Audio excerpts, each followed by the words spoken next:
যেসব ব্যক্তি মনে করে যে দীর্ঘ বছরের হস্তমৈথুনের অভ্যাস ছাড়া সম্ভব নয়, তাদের একটা বাস্তব ঘটনা বলবো, এবং এই ঘটনাটি আমাদের চ্যানেলেরই একজন সাবস্ক্রাইবারের। অনেক বন্ধুই কমেন্ট ও ইমেলের মাধ্যমে তাদের সমস্যার কথা শেয়ার করে এবং সেগুলি আপনাদের সামনে তুলে ধরি, যাতে সেই ঘটনা থেকে অনুপ্রাণিত হয়ে আপনি এই হস্তমৈথুনের মায়াজাল থেকে বেরিয়ে আসতে পারেন। তো ইমেলের মাধ্যমে বন্ধুটি জানায় ঘটনাটি 2018 সালের। তখন আমি ক্লাস 6-এ পড়াশোনা করতাম। তখন আমি স্মার্টফোন ব্যবহার করতাম না। তো একদিন রাতে হঠাৎ বাথরুমে গিয়ে হস্তমৈথুন করে ফেলি এবং করার পর প্রচন্ড আনন্দ অনুভব করি। তারপর থেকে আমি লাগাতার 3 বছর হাতের কাজ করতে থাকি। টানা 3 বছর হস্তমৈথুনের কারণে আমি খেলাধুলা করতে পারতাম না, শরীর সবসময় ক্লান্ত লাগতো, পড়াশোনায় মনোযোগ দিতে পারতাম না, খাবারের রুচি থাকতো না, মেজাজ সবসময় খিটখিটে হয়ে থাকতো, পরীক্ষায় ভালো ফলাফল হতো না। এরপর আমি মোবাইলের মাধ্যমে জানতে পারি হস্তমৈথুনের ভয়াবহতা। এরপর থেকে আমি নিজে প্রতিজ্ঞা করি কঠোরভাবে পরিশ্রম করব।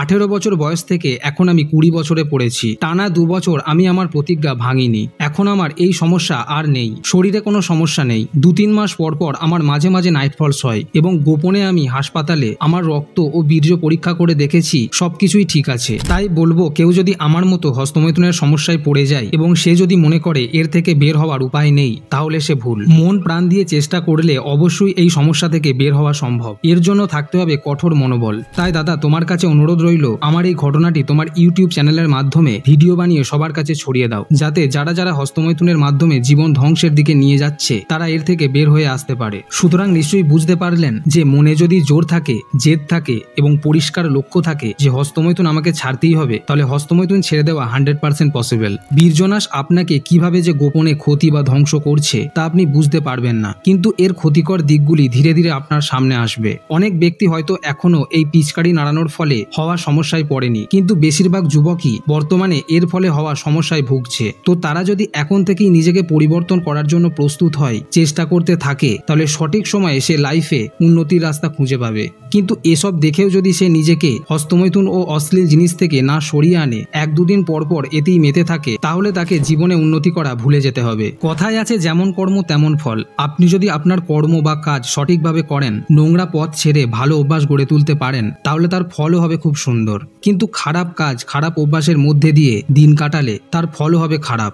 আপনার বর্তমানে এই খারাপ অভ্যাসের জন্য দায়ী আপনার দীর্ঘ বছরের অশ্লীল ভিডিও দেখার নেশা ও হস্তমৈথুন। আপনি যদি অনেক আগেই এইসব কাজ ছেড়ে ভালো কিছু করতেন, এক্সারসাইজ করতেন, নিজেকে ডেভেলপ করার জন্য স্টাডি করতেন, তাহলে এতদিনে আপনি লাইফের 80% সাকসেসের জীবন উপভোগ করতেন। আপনার চারপাশে অনেক ব্যক্তিই আছে যারা অনেক অল্প বয়সে নিজেকে সাকসেসফুল হিসাবে তৈরি করে ফেলেছে, কারণ তারা নিজের লাইফের মূল্যবান সময়গুলি ফালতু কাজে নষ্ট করেনি। অশ্লীল ভিডিও দেখে হাতের কাজ করে নিজেকে অসহায়, বীর্যনাশী, বরবাদ করে তোলেনি। কিন্তু আপনি এতদিন ধরে অশ্লীল জিনিস দেখে পিচকারি নাড়িয়ে কি পেয়েছেন, জীবনে কতটা সাকসেস অ্যাচিভ করতে পেরেছেন? আমি জানি এসব করে কেউ কোনোদিন জীবনে উন্নতি করতে পারে না, বরঞ্চ এই নোংরা অভ্যাসের ফলে সে ফিজিক্যালি, মেন্টালি সব দিক থেকে ক্ষতিগ্রস্ত হয়ে পরিবারের একজন বোঝাতে পরিণত হয়। কারণ যে বাবা মা তাকে ঘিরে স্বপ্ন দেখে, তার উপরে ভরসা রেখে দিন গুনতে থাকে এক সুবর্ণ দিনের, সেই বাবা মার স্বপ্নকে সে বিসর্জন দেয় রাতের অন্ধকারে সবার আড়ালে, মোবাইলের দুনিয়ায় নিজেকে বরবাদ করে। আর এত কিছু জেনেও যদি সে সেই নোংরা অভ্যাস কাটিয়ে উঠতে না পারে,